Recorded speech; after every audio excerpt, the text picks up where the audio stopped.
എല്ലാവർക്കും DS കിച്ചണിലേക്ക് സ്വാഗതം. ഇന്ന് ഞാൻ വന്നിട്ടുള്ളത് എളുപ്പത്തിൽ ഒരു മത്തി കറി വെക്കുന്ന റെസിപ്പി ആയിട്ടാണ്. അത് എങ്ങനെ ഉണ്ടാക്കാൻ നോക്കാം. ഇത് എളുപ്പത്തിൽ ഉണ്ടാക്കാൻ പറ്റുന്ന വിധത്തിലാണ് ഉണ്ടാക്കുന്നത്. പണ്ട് കാലത്ത് ഞങ്ങൾ ഉണ്ടാക്കുന്ന രീതിയിലാണ് ഉണ്ടാക്കുന്നത് എന്ന റെസിപ്പിയിലേക്ക് പോകാം.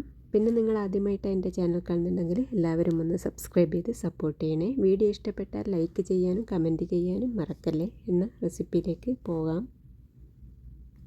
അതിനുവേണ്ടി ഞാനിവിടെ ഒരു 6 ടേബിൾ സ്പൂണോളം ചിരകിയ തേങ്ങയാണ് എടുത്തിട്ടുള്ളത്. അതിലേക്ക് 1/4 ടീസ്പൂൺ മഞ്ഞൾപ്പൊടിയും 2 ടീസ്പൂണോളം മുളക് പൊടിയും ഒരു 1/4 ടീസ്പൂൺ ജീരകവും കൂടി ഇട്ട് നല്ലതുപോലെ അരച്ചെടുക്കുന്നുണ്ട്. അതിനുശേഷം നമ്മളൊരു പാത്രം അടുപ്പിൽ വെച്ച് അതിലേക്ക് 1/2 ടേബിൾ സ്പൂണോളം വെളിച്ചെണ്ണയാണ് ഒഴിച്ചു കൊടുക്കേണ്ടത്. അതൊന്ന് ചൂടായി വരട്ടെ.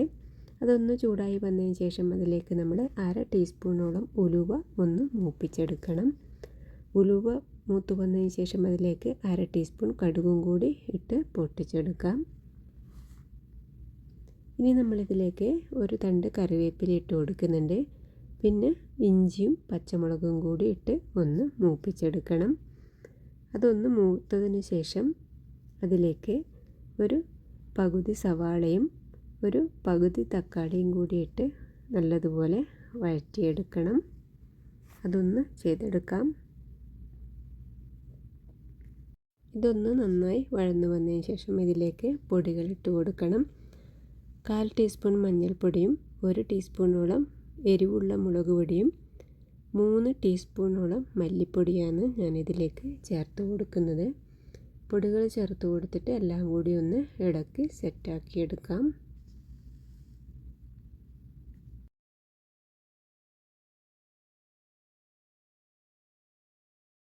പൊടികളെല്ലാം നന്നായി മൂത്ത് വന്നതിന് ശേഷം ഇതിലേക്ക് നമ്മൾ പാകത്തിന് പുളിയാണ് പിഴിഞ്ഞ് ഒഴിച്ചു കൊടുക്കേണ്ടത്. അതും കൂടി ചെയ്തെടുക്കാം.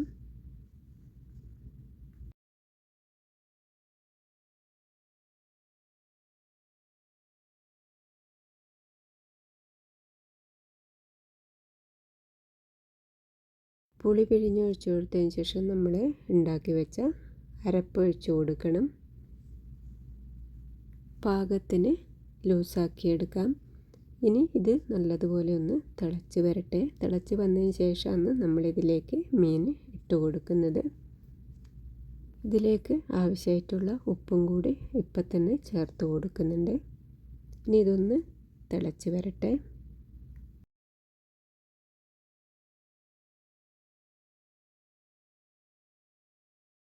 ഇപ്പോൾ കറിയെല്ലാം നല്ലതുപോലെ തിളച്ച് വന്നിട്ടുണ്ട്. ഇനി നമ്മൾ വൃത്തിയായി കഴുകി മസാലയൊക്കെ പുരട്ടി വെച്ച മത്തിയാണിത്. ഇതിട്ട് കൊടുക്കാം. ഇതിലേക്ക് മഞ്ഞൾപ്പൊടിയും മുളക് പൊടിയാണ് ഞാൻ ഇട്ട് കൊടുത്തിട്ടുള്ളത്. അതിന് കറിയിലേക്കിട്ട് ഒന്ന് വേവിച്ചെടുക്കാം.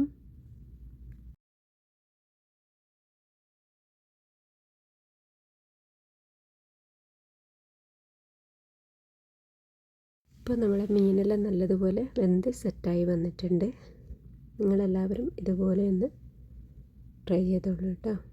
എന്നാൽ അടുത്ത റെസിപ്പിയുമായി അടുത്ത വീഡിയോയിൽ കാണാം.